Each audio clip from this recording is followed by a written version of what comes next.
लोणावळ्यात महाराष्ट्र शासन कंत्राटदार महासंघाची राज्यस्तरीय बैठक संपन्न।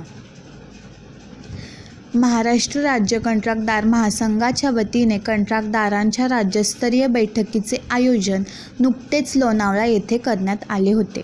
या बैठकीत 30 जिल्ह्यातील ठेकेदार मोठ्या प्रमाणात सहभागी झाले होते।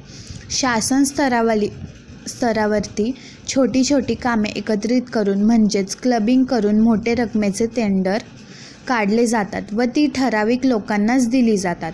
त्यामुळे छोटे कंत्राटदार वंचित राहतात। या विरोधात आवाज उठवण्याच्या दृष्टीने ही बैठक आयोजित करण्यात आली होती।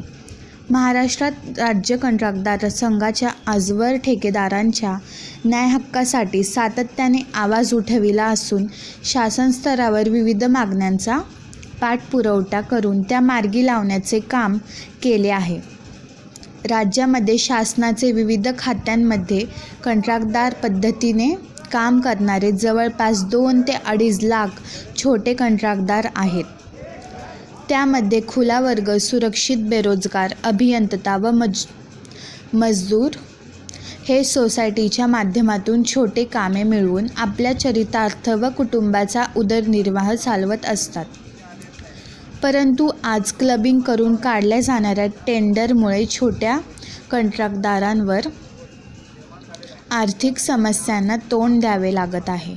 यावेळी महासंघातर्फे राज्याचे मुख्यमंत्री, उपमुख्यमंत्री, सार्वजनिक बांधकाम मंत्री, ग्रामविकास मंत्री यांना दिलेल्या पत्रकामध्ये राज्यातील सर्व विभागाकडील मान्यताप्राप्त शासकीय कंत्राटदार यांच्या मागण्याबाबत सकारात्मक निर्णय घ्यावा व वरिष्ठ स्तरावर बैठक घ्यावी, अन्यथा आम्हाला नाईलाजाने न्यायालयीन प्रक्रिया मध्ये जावे लागेल असा इशारा देण्यात आला।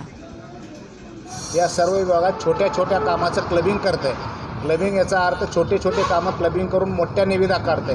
50 कोट, 40 कोट, 30 कोट या निविदा हे छोटे कंत्राटदार भरू शकत नाही आणि हे सगळ्या मोठ्या निविदा काढून हे सगळे मोठे कामं मोठ्या कंत्राटदार आणि मोठ्या ज्या कंपनी आहेत, कमर्शियल कंपन्या, यांना ते देण्यासाठी प्रवृत्त करते, म्हणजे देत आहे आणि ह्या छोट्या कंत्राटदाराची उपजीविकेचा हे करत आहे, म्हणजे नायनाट करत आहे। दुसरी महत्त्वाची म्हणजे शासन स्तरावरती सार्वजनिक बांधकाम विभाग, त्यानंतर इतर विभागाचे जवळपास 80,000 कोटींचे कामं मंजूर झालेत, पण याच्या कामं देण्यासाठी शासनाकडे देयकच नाही आणि हे जवळपास 2-3 वर्षापासून अशीच परिस्थिती आहे। जवळपास 70 ते 60,000 कोटीचे कामाचे वर्क ऑर्डर झालेले आहेत, त्यातले 20-22,000 कोटीचे कामं पूर्ण झालेत, पण ह्या कामाला देयकाला देण्यासाठी पैसा नाही। हे लाडकी बहीण, लाडका भाऊ या अशा योजना करून हे पैसे डायव्हर्ट करून या विकासात्मक जे कामं आपल्या राज्याचे होणार आहेत त्या विकासक कामाला सगळा खो बसलेला आहे। तिसरी महत्त्वाची मागणी म्हणजे राज्य शासन सध्या निविदा भरताना आमच्या छोट्या कंत्राटदाराला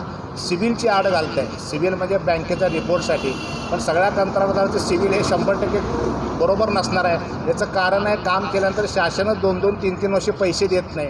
आम्ही व्याज भरूनसुद्धा अवघड अशी परिस्थिती झालेली आहे आणि शासनाने मुद्दाम सिव्हिलची आड का घातली आहे, तर जेणेकरून हा कंत्राटदार छोटा वर्ग अपात्र व्हावं आणि सर्व कामं मोठ्या कंपनीस देण्याची व्यवस्था शासन स्तरावरती करत आहे।